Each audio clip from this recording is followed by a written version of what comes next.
में हिंसा की घटना पर जांच चल रही है, मगर इस बीच महंत यति नरसिंहानंद का एक और विवादित बयान तेजी से वायरल हो रहा है। वीडियो में यति नरसिंहानंद एक धर्म विशेष के खिलाफ खुलकर जहरीले बोल रहे हैं। यति नरसिंहानंद का वीडियो सामने आने के बाद दिल्ली पुलिस ने उनके खिलाफ केस दर्ज कर लिया है। अगले 20 सालों में 50% तुम में से लोग अपना धर्म बदलेंगे, 40% हिंदुओं का कत्ल होगा, 10% हिंदू अपनी बहन बेटी मुसलमानों को देकर या तो रिफ्यूजी कैंपों में रहेंगे या विदेशों में रहेंगे। अगर इस भविष्य को बदलना चाहते हो तो मर्द बनो। मर्द उतना प्यार अपने हथियारों से करते हैं। संत कौन होता है? वो जो सरल हो, सज्जन हो, शांत हो, या वो जो अहंकार के अहाते में कैद हो, जिसकी जहरीली जुबान हो, जो नफरत का धंधा करता हो? किसे कहेंगे संत?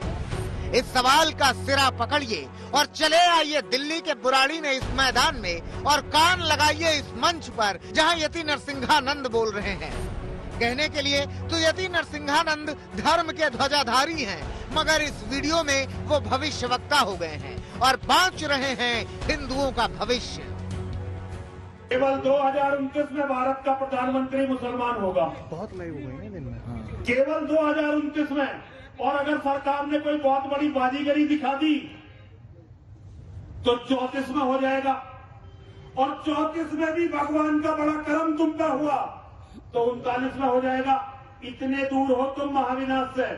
एक बार भारत का प्रधानमंत्री मुसलमान बना तो अगले 20 सालों में 50% तुम में से लोग अपना धर्म बदलेंगे।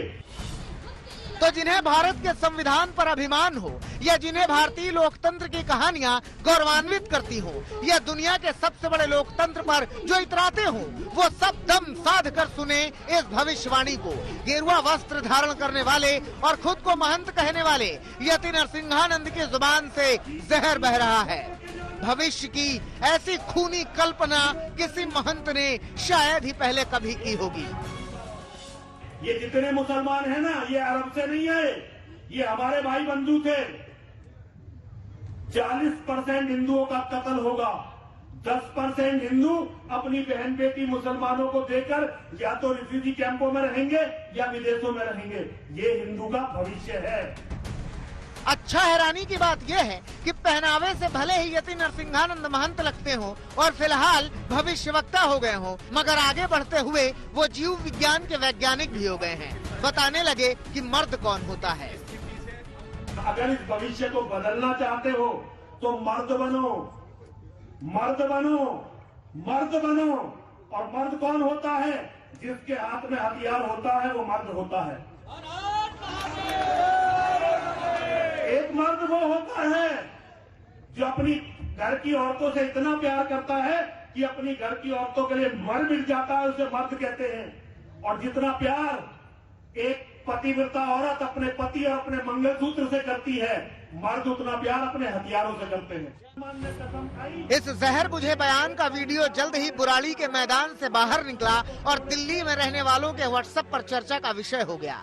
वैसे भी नफरत वाली बोली अगर दहशत वाली अफवाह में लपेट कर फैलाई जाए तो उसकी गति ध्वनि की गति की तरह दौड़ती है। तो यहाँ भी नफरत के बोल तेजी से दौड़े और नफरत आगे बढ़ी तो पुलिस ने एक्शन लिया।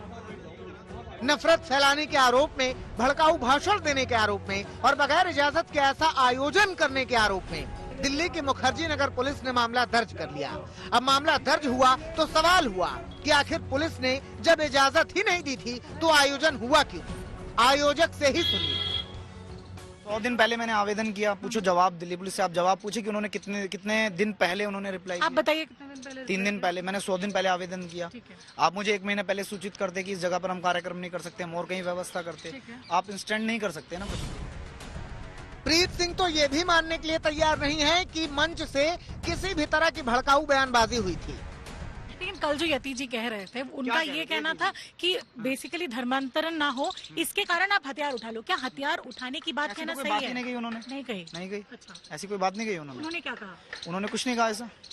आप थे ना वहाँ? हाँ, वो हमारा समर्थन करने आए थे कि 5 कानून सरकार चलती। अब दिल्ली पुलिस अपना काम कर रही है। जांच के बाद ही कार्रवाई का अगला चरण शुरू होगा।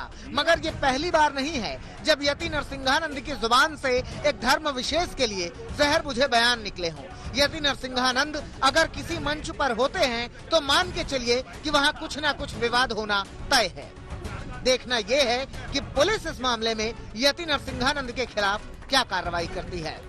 दिल्ली से अरविंद ओझा के साथ आज तक ब्यूरो।